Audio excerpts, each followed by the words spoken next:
They don't seem to be paying attention. They're on their phones, laptops, tablets, and they only look up when we advance to the next slide in our presentation. Anderson? Anderson? Here. Bueller? And here's the worst thing of all for traditional higher education. They don't take notes. I used to take notes on everything in class and books and articles, doing research, listening at professional conferences. I know people that have gathered their notebooks from all of their classes, from undergrad and grad school, and they have them on their shelves. But today's generation of students, they stop taking notes. Does the author's use? So let's take a closer look at the blank faces on students in today's classrooms and ask if we've lost the fight of higher education, whether it was a fight worth having in the first place, and what we can do about it to raise engagement, not only with them for their sake, but for our sakes as those who teach and lead in higher education today. Hello, I'm James Callahan, and this is the Do-Over Show, where we change the things that need changing. And one of the things that I've learned in 20 plus years in higher education at 8 or 9 colleges and universities, public and private, professional, undergrad institutions, I've learned that the battle to engage students is worth it. One colleague said, "It feels like I'm pouring my energy into a void." That's the chronicle of higher education's hook to get us conversing about what it is that's going on in higher education today. They solicited feedback from professional educators on what's wrong with students today. And that's probably one of the first mistakes, or at least the first 2 mistakes we're making, and that is to ask what's wrong with students rather than what's wrong with us. And secondly, to call ourselves professional educators when most of us have never been educated in how to educate. Yeah, we have our disciplines, we know our fields, the research we've written and published in peer-reviewed journals, but most of us have never spent any more than maybe a refresher seminar in engaging and working in the classroom, in pedagogy, and actually being teachers. We're not professional educators. We're people who know our disciplines, and they dump us in the classroom, and they expect somehow those two things to magically connect. And here's the secret: they don't. Once upon a time in my higher education career, I took a minor in educational psychology, and that sensitized me to the difference between those who are professional educators and those who are just in the classroom with a specialty that they know cold. The difference, that divide, is significant, and maybe one of the reasons why we struggle with engagement in the classroom today. It's like the difference between a professional golfer and a golf professional. A professional golfer knows it and makes a living doing it, but a golf professional learns how to instruct and teach so that we can play better and enjoy. That is, a professional educator is somebody who actually knows and engages in ways that are, well, engaging with students wherever they are, from whatever background, for the purpose of encouraging them to learn and to enjoy what we're presenting. So yes, we all have our disciplines, and we all are able to present the details and our credentials within those disciplines with significant authority. The problem is that authority doesn't resonate with students. Just because we're qualified to do this in a professional higher ed circle doesn't mean that our ability to communicate value to them in their life and in their profession, in their mission, and what they want to accomplish in their careers or in the future that they envision, that's where the disconnect comes in. And this is also represented in the shift we're experiencing today in the workforce as we move more and more towards mission and less towards money as a driver of our professional and personal aspirations. The generations experiencing higher education today consistently rank money below mission in the reason why they are pursuing higher education. And that means from communications and writing majors to STEM fields, they want to use what they're acquiring in higher education for their well-being and for the well-being of the world that they envision. And this means adding transparency in the classroom, in our explicit conversations about what content we're presenting and how it is valued and how it can produce value in their career and in their lifetime is more essential than ever. Remember back to those days when you took your first required course and you listened to the professor or instructor tell you how essential this information was, how if everyone in the world knew it, we would have universal peace and understanding, the oceans would rise, the hungry would be fed, and there would be harmony throughout the world. Those insecure presentations from insecure professors were meant to justify somehow that the required course was more important than just something we had to do. It should be something that we would want to do. I've even talked to professors who teach those courses routinely who believe that if the requirement were taken off those courses, students would flock to those courses in even higher numbers. Yeah, they actually think that if you took off the required status of certain courses, their sections would be overbooked. Why? Because unless every obscure course section changes the world, those in higher education think that they're, selling their souls in some utilitarian measure of their value or worth in higher education. Isn't what we teach supposed to be valued in and of itself for the experience itself? No.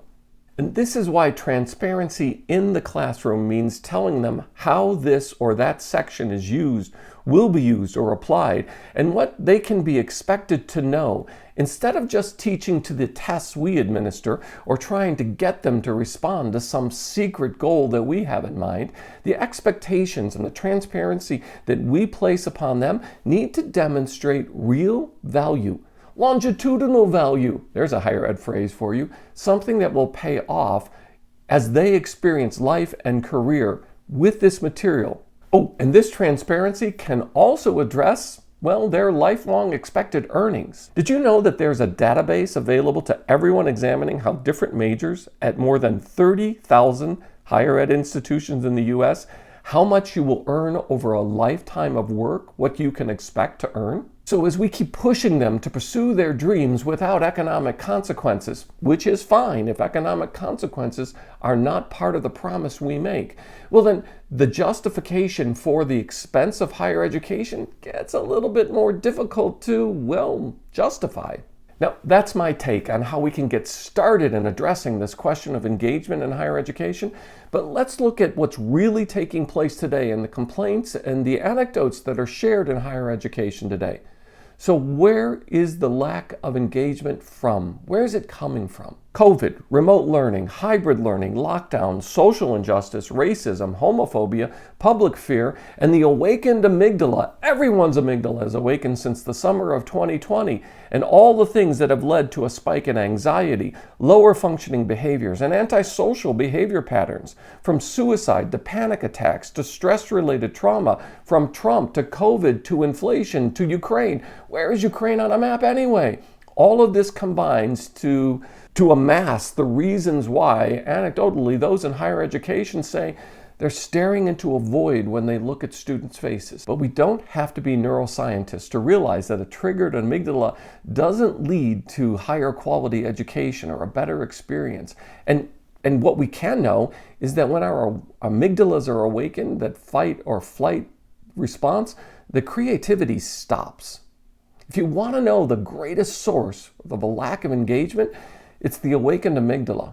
And we love pissing off students. We love to be contrarian. We love to play the devil's advocate. We love to be the person that engages by causing anger, but that doesn't lead to creativity and engagement. So in the classroom and in our interaction with students, it means showing them a better way forward without relying on a consistent rehearsal of everything that's wrong with the world and who's to blame. It's time for higher ed to become a leader in solutions rather than just pointing out the problems and who we think is to blame for them. And another issue that's a significant punishment that we impose on students is that when our insecurities become a justification for that forum, that soapbox that we get in the classroom or we get during office hours, when we opine eloquently about how the world would be a better place if people only knew what we knew. Here's an example for you. Just look at one of the dozens and dozens and dozens of YouTube channels devoted to Rate My Professors reading their own student evaluations.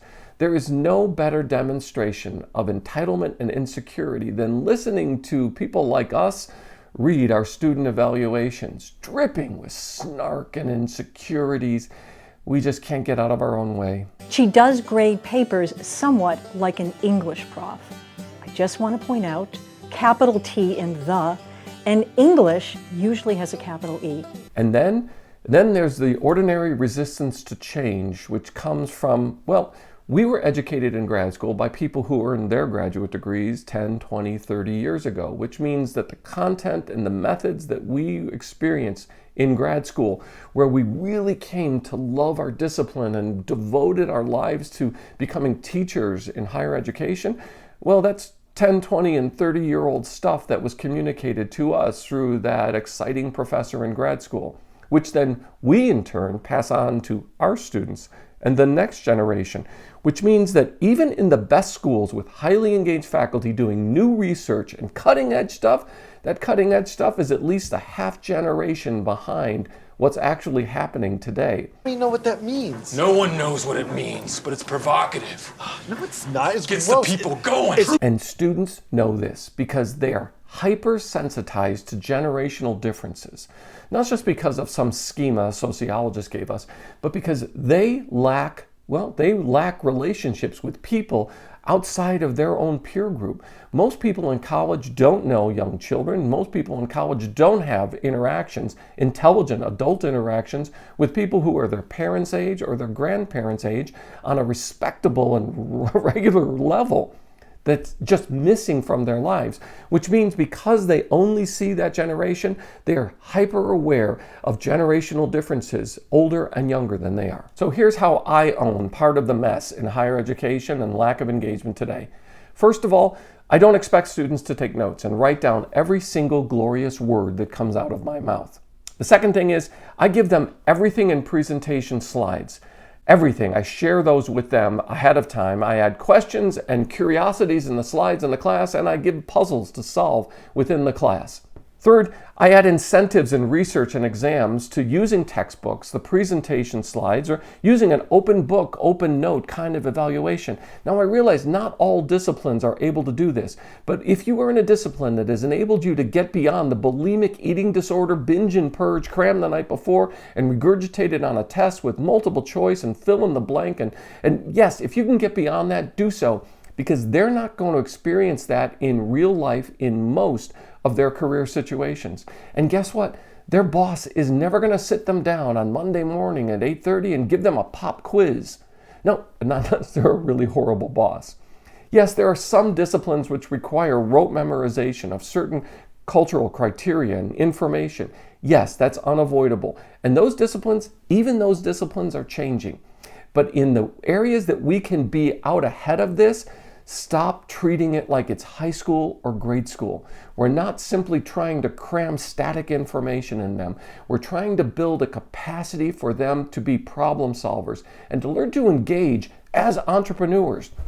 A student will have to be, to create their own career and their mission-minded career, will have to be an entrepreneur of their own skill set, their own knowledge base, and will need to know how to gather that information, how to work collaboratively, and how to present it to a boss, to a bottom line that's going to measure whether or not they are going to find advancement and success in their career. And the next thing is I use humor, but it's my humor, not their humor. Sure, I throw in a couple quotes and a couple rap songs, but that's only to show them that I don't live in that world. They know it. And by the way, when you start to be funny in higher education and you think, oh, they love me, they're laughing with me. No, they're not laughing with you. They're laughing at you. Own that yourself and embrace it. Get over your own insecurities. You're not their age. You may never have been their age the way they are. So don't expect them to be like you, and don't you try to be like them. And the last thing that I have embraced, and that is I don't view teaching in the classroom as a competitive sport, from PhDs who know it all to the empty vessels who are paying us $20,000, $30,000, $40,000 a year.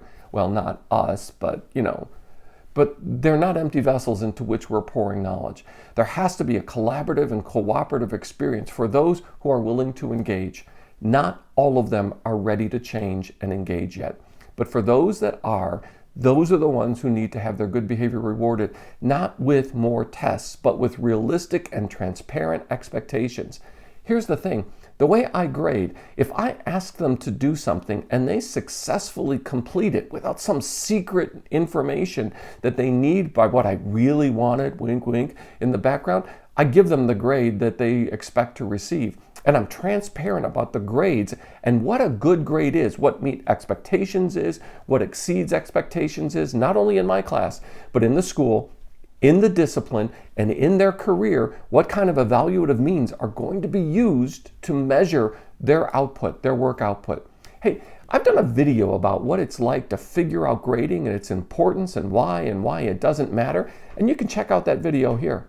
I continue to work in this dysfunctional area of higher education because I still think it changes lives. Yes, it changes the lives of those who are ready to have their lives change or want to add higher education as a way of steering their own career path, of owning it, of embracing it. And yes, most people today who hire for jobs are people who have experienced higher education. So they're still going to hire more higher education grads than not. And that's not going to change for a long time, no matter how many YouTubers say it is.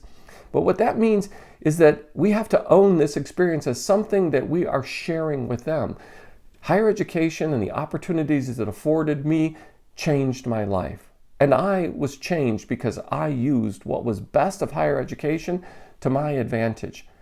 Being an example of that, being somebody who loves it and not just complains about it, is so very important. And I encourage you, if you're in the field of higher education, that is your main responsibility, to celebrate it, not ignorantly celebrating this generic experience that you know all and they know nothing, but rather embracing the experience that good experiences in the classroom and in higher education can be something that changes the direction of lives and can influence communities.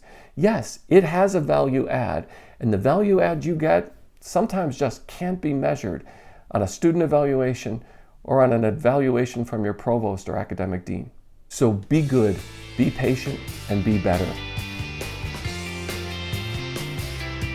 And thanks for being part of the Do-Over Show. Please, could you tap the like button? And while you're down there, would you consider subscribing and ringing the notifications bell so you don't miss the next episode?